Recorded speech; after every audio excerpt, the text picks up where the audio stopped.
ప్రార్థన చేసుకుందాం. మహాపరిశుద్ధుడైన దేవా, జీవము కలిగిన యేసయ్యా, నీ బంగారి పాదాలకు వందనాలు తండ్రి. కృపామయుడవు, దయామయుడవు తండ్రి, మహోన్నతుడైన యేసయ్యా, నీ కనికరము మా మీద చూపి నీ మాటలు వినడానికి అయా తండ్రి మమ్మల్ని సిద్ధపరిచినందుకు మీకు వందనాలు. వినగల చెవులు, గ్రహించ మనసు ప్రతి ఒక్కరికి మీరు దయచేయమని, నీ లేఖన భాగాలను పరిశీలన చేస్తకు అయా నీ కృప సహాయము చేయమని యేసు నామములో ప్రార్థిస్తున్నాము తండ్రి, ఆమేన్. ప్రైజ్ ది లార్డ్, హల్లెలూయా. మంచిదండి. ఈరోజు దేవుని యొక్క వాక్యాన్ని మీతో పంచుకోవడానికి నేను ఇష్టపడుతున్నాను. రోమీయులకు రాసినటువంటి పత్రిక 16వ అధ్యాయము 17వ వచనము నుంచి మనం చూసినట్లయితే, చూడండి.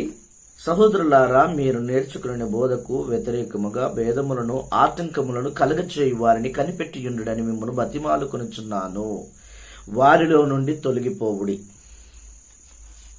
ఎంత చక్కటి మాటనండి. పౌలు గారు రోమీయులకు రాస్తున్నటువంటి ఈ పత్రికలో చాలా స్పష్టంగా దేవుని యొక్క మాటలను ఆయన పొందుపరిచారు. ఆత్మ సంబంధమైనటువంటి స్థితిలో నీవు ఉండాలని, మంచి చెడులను నువ్వు గ్రహించేటువంటి అనుభవం నీకు ఉండాలని, పాము వలె వివేకము కలిగి పావురం వలె నిష్కపటము కలిగి నీవు ఉండాలని దేవుని యొక్క ఆత్మ చేత ప్రేరేపించబడినటువంటి పౌలు గారు ఈ మాటలు రాస్తూ ఉన్నారు. మీరు నేర్చుకొనిన బోధ, దాని పునాది ఏంటో, దాని యొక్క ప్రత్యక్షత ఏంటో, ఆ యొక్క బోధలో ఉన్నటువంటి మర్మాలేంటో, ఆ బోధలో ఉన్నటువంటి సర్వసత్యం ఏంటిదో మీకు అర్థమైతే, ఎందుకు ఈ మాట నేను మీతో చెప్తున్నానంటే, చాలా మంది సరైనటువంటి పునాదుల్లో నిలబడలేకపోతున్నారు. ఎవరు చెప్తే వాళ్ళదే నిజమనుకొని, ఎవరి యొక్క మాట వింటే నేను బాగుపడతాను అని పరిగెడుతూ పరిగెడుతూ పరిగెడుతూ రకరకాల మార్గాలలో ప్రయాణం చేస్తూ ఉన్నారు.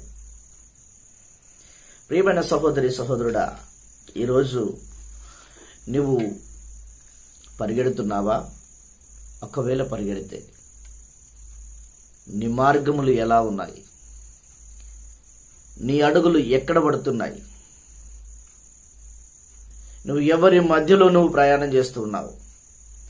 నువ్వు ఎవరితో ప్రయాణం చేస్తూ ఉన్నావు? నీ తోటి వారు నిన్ను ఏ విధంగా ఆటంకపరుస్తూ ఉన్నారు? ఇవన్నీ కూడా నువ్వు గమనించాలి. ఇక్కడ చెప్పబడిన మాట, మీరు నేర్చుకునే బోధకు వ్యతిరేకముగా భేదములను ఆటంకములను కలుగజేయు వారిని కనిపెట్టియున్నాడని మిమ్మల్ని బతిమాలుకొనుచున్నానని పౌలు గారు అంటున్నారు. పౌలు గారికి ఈ అనుభవం ఉంటేనే రాశాడండి. అనుభవం లేకుండా ఎవ్వరు కూడా రాయలేరు. ఈరోజు నాకు ఆ అనుభవం వచ్చింది కాబట్టి నేను ఈ మాటలు మీతో పంచుకుంటున్నాను. నేను నేర్చుకున్నాను. ఈ బోధ ఏంటిదో నేర్చుకున్నాను. ఈ ప్రత్యక్షత ఏంటిదో నేర్చుకున్నాను.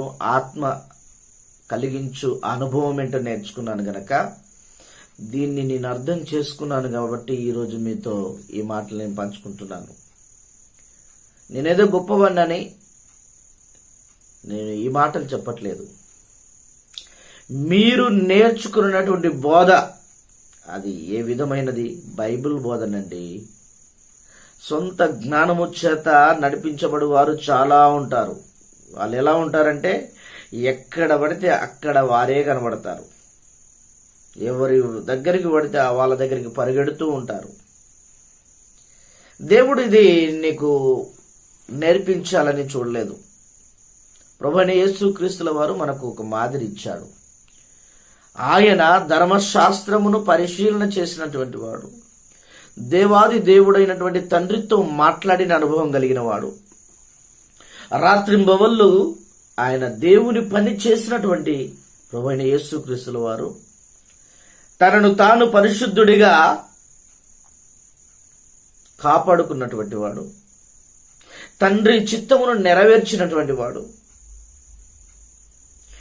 ఇదిగో నీ కోసము, నా కోసం, మనందరి పాపముల కోసము ఆయన తనను తాను రిక్తుడిగా చేసుకొని మన కోసం ప్రాణం పెట్టి మరణించి మరణమును జయించి తిరిగి లేచి, ఒరే నాయనా, ఇదిగో ఇది నీ కోసం చేశాను, నీవు పొందవలసినటువంటి గాయములను, దెబ్బలను, శ్రమలను నేను పొందాను, మరణమును జయించి తిరిగి లేచాను. ఎందుకో తెలుసా? నిన్ను మరణము నుండి తప్పించగలను అని నువ్వు నమ్మునట్లుగా ఇది నేను చూపించాను. తండ్రి చిత్తము ఏంటో ఆయన బలియాగము వలన, పునరుద్ధానము వలన మనకు ప్రకటించబడుతుంది. చాలాసార్లు మనము నేర్చుకున్న బోధల కంటే ఇతరుల బోధలలో మనం ఆకర్షితులమైపోయి మన ఆత్మీయ జీవితాన్ని పాడు చేసుకునే వారు ఉంటాం. ఎందుకంటే వారు ఆకర్షణీయమైనటువంటి మాటల చేత మనల్ని లోబరుచుకొని మన ఆత్మీయ జీవితాన్ని పాడు చేసేవారు ఉంటారు. ఈ మధ్య కాలంలోనే నాకు కొంతమంది పరిచయమై, అందులో ఒక్కరు ప్రాముఖ్యంగా, నేను స్త్రీ పురుషులనే భేదం లేకుండా మాట్లాడుతున్నానండి, ఒక్కరు చాలా గాయపరచబడ్డారు. వాళ్ళ ప్రపంచమంతా కూడా సోషల్ మీడియా. తప్పనట్లేదు నేను, కానీ అది నాది అనుకునే అహంతో, గర్వంతో వాళ్ళు మాట్లాడే మాటలు నన్ను బాగా గాయపరిచాయి. నాదేంటి?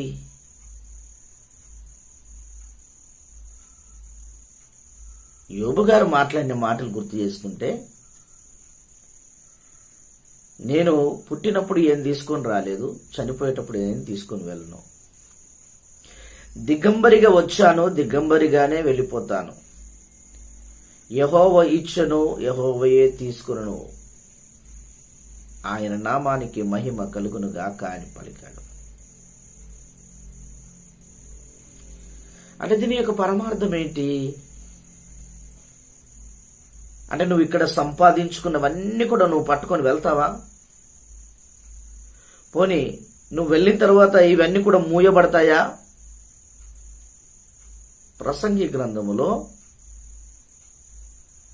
ఇంతకు ముందు జరిగినవే ఇప్పుడు జరుగుతున్నాయి, ఇప్పుడు జరుగుతున్నాయే ఇక ముందు జరుగుతాయి. ఏది కూడా కొత్తది లేదు. ఈరోజు నేను కొత్తగా చేస్తున్నాను, నేను వింతగా చేస్తున్నాను, నేను ఆకర్షణీయంగా చేస్తున్నాను, నా ద్వారా అనేకులు వస్తున్నారని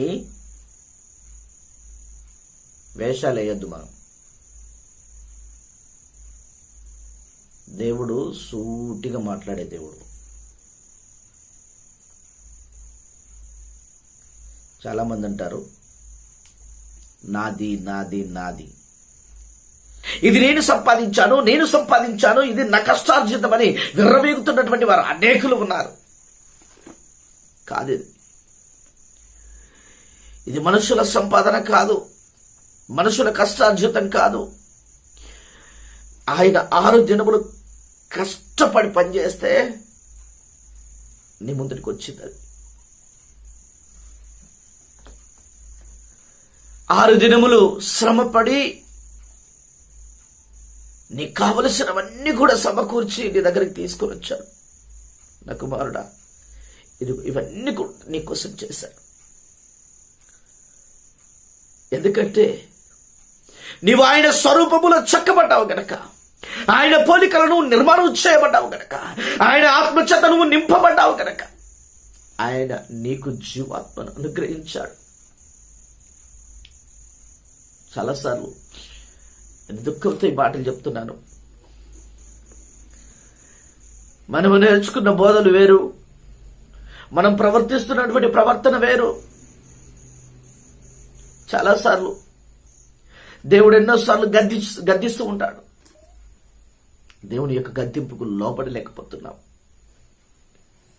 ఆయన మాటలు వినలేకపోతూ ఉన్నాం.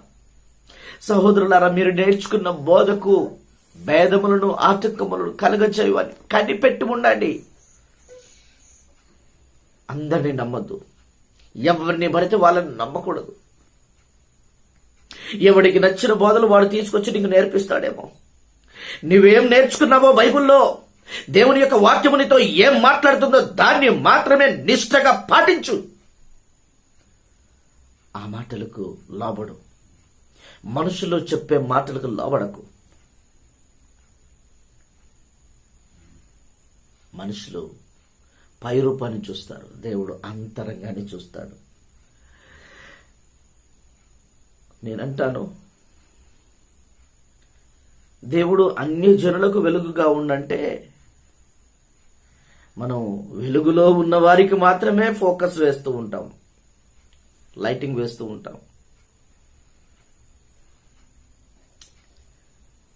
ఆకర్షించడానికి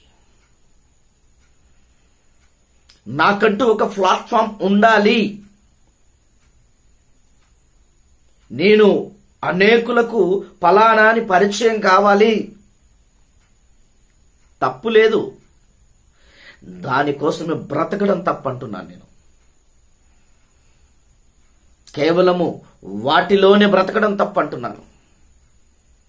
దానికి అలవాటు పడిన వారు బయటికి రావడం చాలా కష్టం.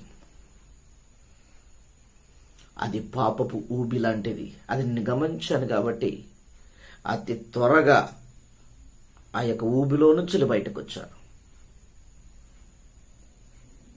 ప్రియమైన సహోదరి సహోదరుడా,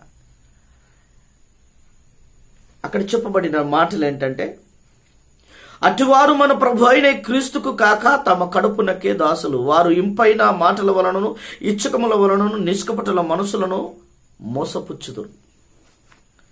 వీళ్ళు మోసగాళ్ళండి. రకరకాల ప్రయత్నాలు చేస్తూ మోసపుచ్చుతున్నారు. ఆకర్షించడం. నిజంగా దేవుని యొక్క వాక్యాన్ని నువ్వు ధ్యానించగలిగితే, ఆ పరిశుద్ధాత్మ అభిషేకమును పొందగలిగితే నీ స్వంత ప్రయత్నం ప్రారంభించు. నీ స్వంత ప్రయత్నం. వారి మీద వీరి మీద వీరి మీద వారి మీద ఆధారపడకూడదు. దేవుడి మీద ఆధారపడు.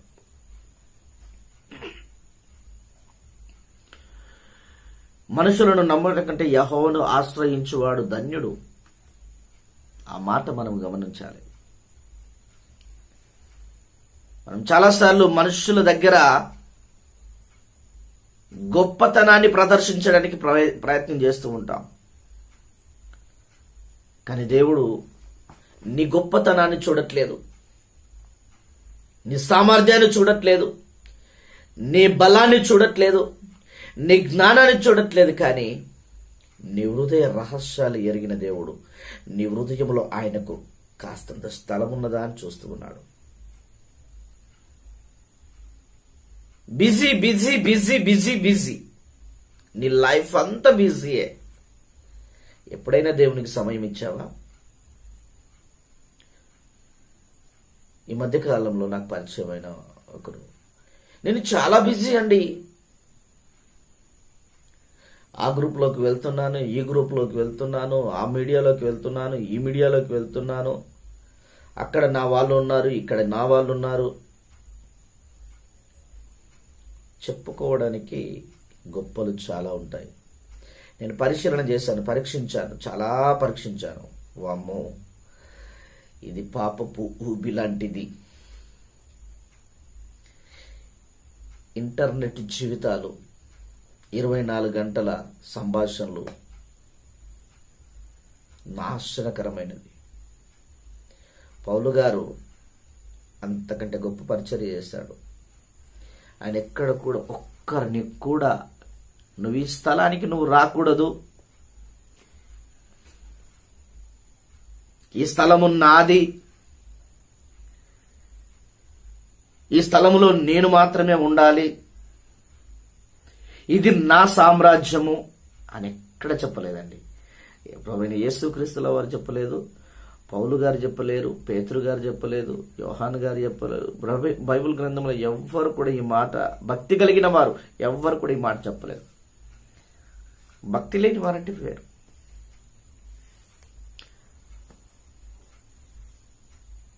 ప్రియమైన సహోదరి సహోదరుడా,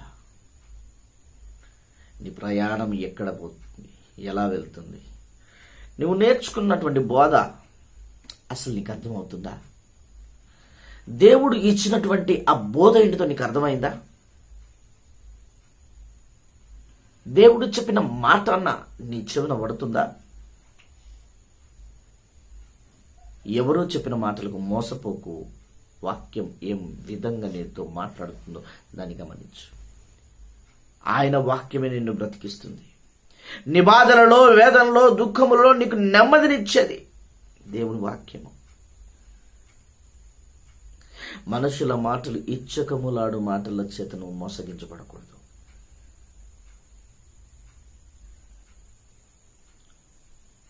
ఎంత ప్రేమ ఒలకపోస్తారండి. అబ్బా, ఆ ప్రేమను నేను చూసి తట్టుకోలేకపోయాను. నా తోబుట్టువులు కూడా ఇలా చూడలేదే అని సంబరపడ్డా. కానీ నా హృదయంలో ఆ గాయము చాలా భయంకరమైనటువంటి గాయం. ఫిలిప్పీలకు రాసినటువంటి పత్రిక 2వ అధ్యాయం 21వ వచనం చూస్తే, ప్రభువైన యేసు కార్యములు కాక తమ సొంత కార్యములను చేసుకుంటున్నట్టుగా చూస్తూ ఉన్నాం. అక్కడ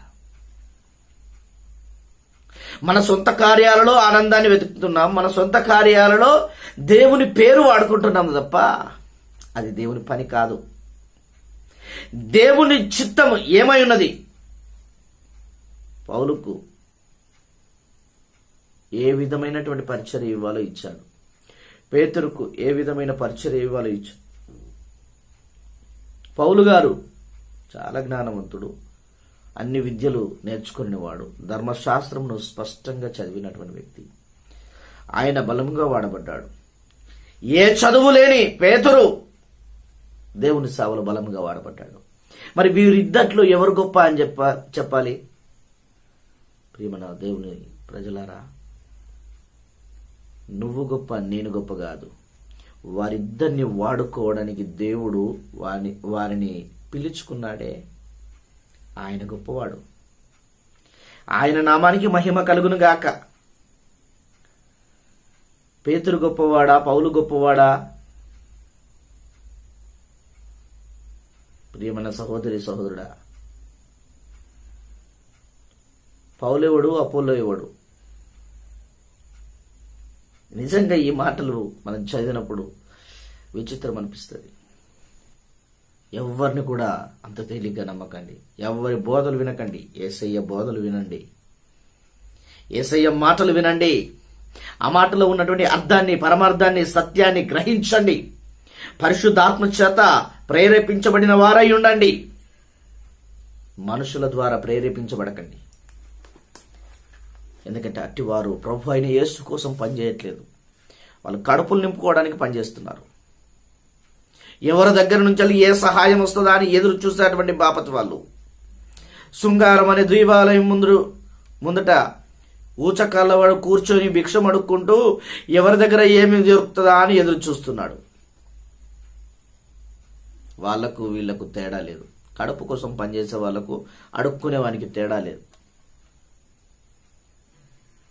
ఒకవేళ నీ హృదయాన్ని నేను గాయపరిచినట్టయితే నన్ను క్షమించు. కానీ నీ హృదయం మార్చుకో సహోదరి సహోదరుడా. నీ బ్రతుకు మార్చుకో. ఎందుకంటే నిన్ను ప్రేమిస్తున్నాడు యేసయ్య. నిన్నెంతగానో ప్రేమిస్తూ ఉన్నాడు యేసయ్య. ఆయేరిస్తావా? యేసయ్య మాటలు తృణీకరిస్తావా? యేసయ్య బోధలు విడిచిపెడతావా? ప్రియ సహోదరి సహోదరుడా,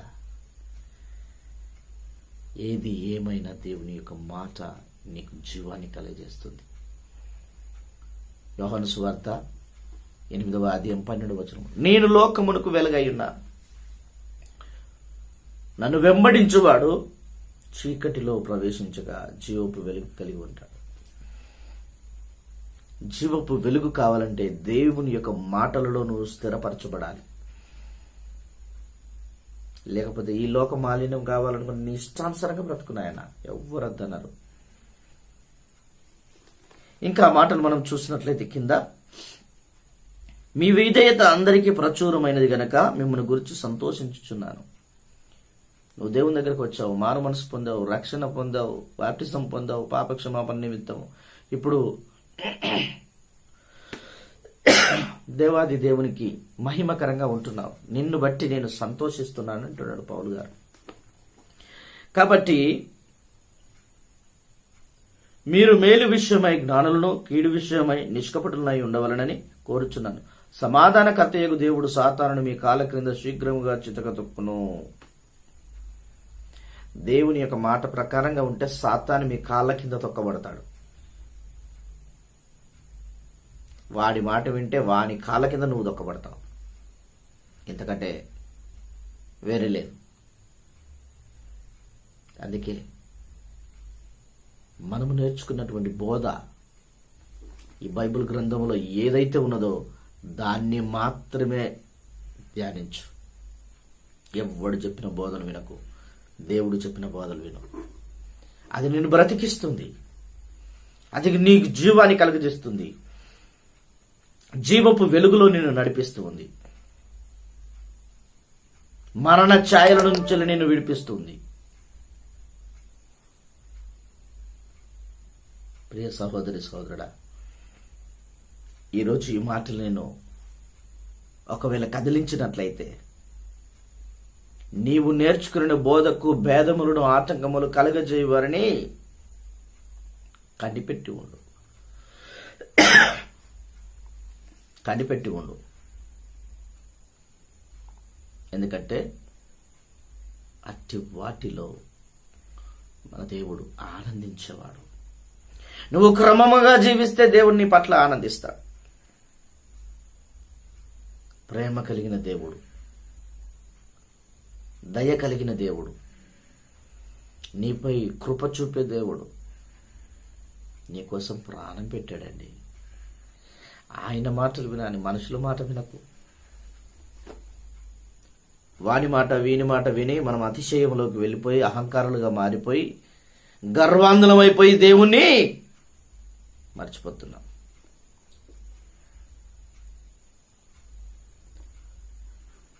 దేవుని నామానికి నీవు మహిమకరంగా ఉండాలి.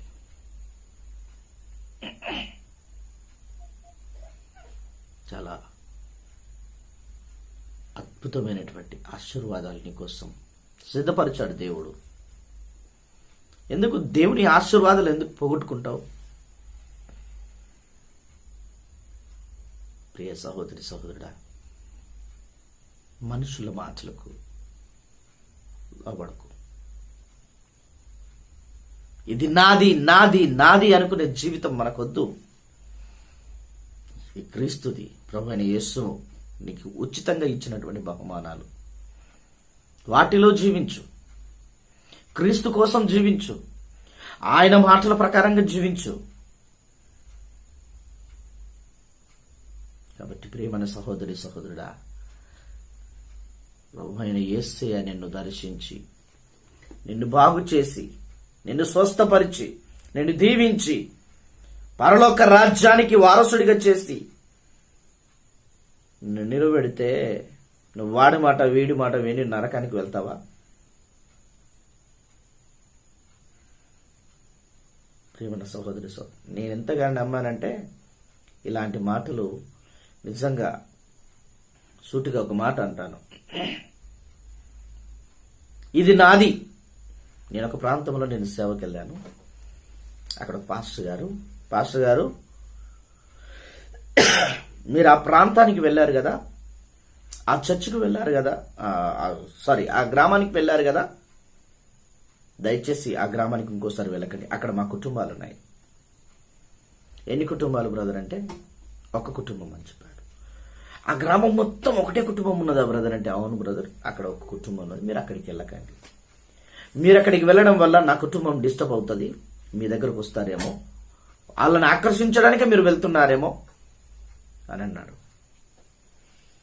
నేను ఒక్క మాట సూటిగా మాట్లాడాను. బ్రదర్, మరి ఒక్క కుటుంబం కోసం గ్రామం వెళ్ళకూడదు అని చెప్పారు కదా, మరి ఆ గ్రామంలో ఉన్న వాళ్ళందరికీ ఉత్తరవాదివి నీవేనా అని అన్నాను. అదేంటి అలా మాట్లాడతారు? అవును బ్రదర్, మీరు ఒక కుటుంబాన్ని రక్షించారు, ప్రభులోకి నడిపించారు. మరి మిగతా వాళ్ళ పరిస్థితి ఏంటిది? వాళ్ళకి ఎవరు చెప్పాలి? వాళ్ళు చాలా మూర్ఖులండి, వాళ్ళు చెప్తే వినరు. సరే, నువ్వు చెప్తే వినట్లేదేమో, వేరే వాళ్ళు చెప్తే వింటారేమో అని నువ్వెందుకు అనుకోవట్లేదు? నా మాట వినని వాళ్ళంతే, ఇక వాళ్ళు ఎవరి మాట వినరు అని ఫిక్స్ అయిపోతావా? ఎవరి ద్వారానైనా ఒక ఆత్మ రక్షించబడాలని, ఏ విధంగానైనా ఒక ఆత్మ ప్రభులోకి రావాలని పౌలు గారు అంటున్నారు.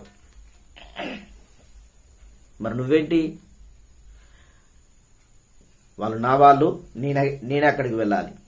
నువ్వు నేర్చుకున్న బోధ ఇదేనా? ఇది రాంగ్ స్పిరిట్. నశించిన దాన్ని వెతికి రక్షించడానికి యేసయ్య ఈ లోకానికి వచ్చాడు. మరి నువ్వు చేస్తున్న పని ఏంది? నశించిన వాడిని వెతికి రక్షించడానికా? నిన్ను వెతుక్కుంటా వచ్చిన దగ్గరికి వెళ్ళి మాత్రమే సేవ చేస్తావా? నేనంటాను, మూలలు వెతకాలి. నువ్వు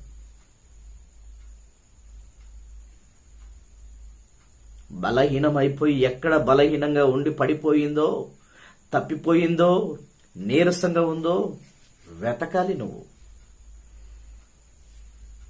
సుఖభోగాలకు అలవాటు పడినటువంటి మనము ప్రభు యొక్క పనిని పక్కన పెట్టి మన సొంత కార్యాలు చేస్తున్నాం. మనము నేర్చుకున్నటువంటి బోధలు పక్కన పెట్టేసి వాడు చెప్పిన బోధ, వీడు చెప్పిన బోధ అని పరిగెడుతున్నాం. సూటు బూటేసుకొని కారులో తిరిగే విధంగా ఉండాలట. అలా ఉంటేనే సేవకుడు అని అంటారట. ఈ మధ్య కాలంలో నాకు వినిపించినటువంటి మాట అండి. నేను అడిగాను, బ్రదర్, కారులో తిరిగేవాడు, సూటు బుట్టులో ఉండేవాడు మాత్రమే సేవకుడు కాదు. కొండలలో, కోనల్లో, అడవులలో, భయంకరమైనటువంటి ఎడారి ప్రాంతములో, అన్య జనుల మధ్యలో కాళ్లకు చెప్పులు లేక, భోజనము లేక, ఎండకు ఎండుతూ, వానకు తడుస్తూ, చలికి వణుకుతూ సేవ చేస్తున్న వారు చాలా మంది ఉన్నారు. సువార్త చేస్తున్న వారు ఉన్నారు. ఇంటింటికి వెళ్ళి సువార్త పత్రిక ఇస్తూ, అమ్మా యేసు ప్రభు గొప్పవాడు, ఆయన పాపుల రక్షకుడు, నీకు పరలోకాన్ని ఇచ్చే దేవుడు అని సువార్త ప్రకటిస్తూ ఉంటే అనేకులు వారిని గాయపరిచినటువంటి సందర్భాలు ఉన్నాయి. చెట్లకు కట్టి, స్తంభాలకు కట్టి కొట్టి సందర్భాలు ఉన్నాయి. వాళ్ళు సేవకులు కాదా? వాళ్ళు పరిచర్య చేయట్లేదా? 10 మందికి ఏసీ గదిలో ఉండి బోధించడమే నీ యొక్క పరిచర్యనా? ఒకవేళ అదే పరిచర్య అనుకుంటే అది దేవునికి అక్కర్లేదు. అది ఎవరైనా చేయగలుగుతారు. నాశనమైపోయినటువంటి నా యొద్దకు, నశించిపోయిన దాని యొద్దకు నువ్వు వెళ్ళడమే ప్రభు కోరుతున్నాడు. మీరు భూదిగాంతముల వరకు నాకు సాక్షులై ఉండు, సమస్త జనుడు నాకు శిష్యులుగా చేయండి. అబ్బోబోబో, ఇక్కడికి మాత్రం రావద్దండి. అయ్యో, నేను పాస్టర్నా, నా కొడుకో నా కూతురో పాస్టర్గా ఉండాలి తప్ప నా సంఘములో ఎవరిని లిఫ్ట్ అప్ చేయదు. లేకపోతే రేపు ఇందులోకి వెళ్ళి సగం చీల్చుకొని పోయి పక్కన పెడితే నా బతికేం గాను? ఇదే ఆలోచనలు బతుకుతున్నారు చాలా. ప్రియమైన సహోదరి సహోదరుడా, మీరు నేర్చుకునే బోధకు భేదములను, ఆటంకములు కలుగజేయని కనిపెట్టి ఉండండి. అట్టివారు ప్రభు అయిన యేసుక్రీస్తు కోసం కాదు, కడుపు కోసం పనిచేసేవారు. వాళ్ళు కడుపు తిప్పలకు పనిచేస్తున్నారు, దేవుని మీద ఆధారపడరు. నేను బైబిల్ సెమినార్లో నేను నేర్చుకున్నటువంటి మాట, గ్లోరియస్ మినిస్ట్రీ సురేష్ అయ్య గారు 2012లో వాళ్ళ సెమినార్లో నేనున్నప్పుడు అయ్యా చెప్పినటువంటి మాట నేను ఒకటి విన్నాను. అయ్యా వాక్యము ద్వారా నేను బలపరచబడి ఈరోజు సేవలో ఉన్నాను. నీకు ఒక సబ్బు బిళ్ళ కావాలంటే జాగ్రత్తగా వినండి, నీకు ఒక సబ్బు బిళ్ళ కావాలంటే నువ్వు మోకరించి ప్రార్థన చేయి. నీ ప్రార్థన దేవుడు వింటే సబ్బు బిల్లే పరిగెత్తుకుంటూ నడుచుకుంటూ నీ దగ్గరికి వస్తుంది. నువ్వు దానికోసం వెతకాల్సిన అవసరం లేదు. ఈ మాట నన్ను నిజంగా ఇప్పటి వరకు బ్రతికిస్తుంది.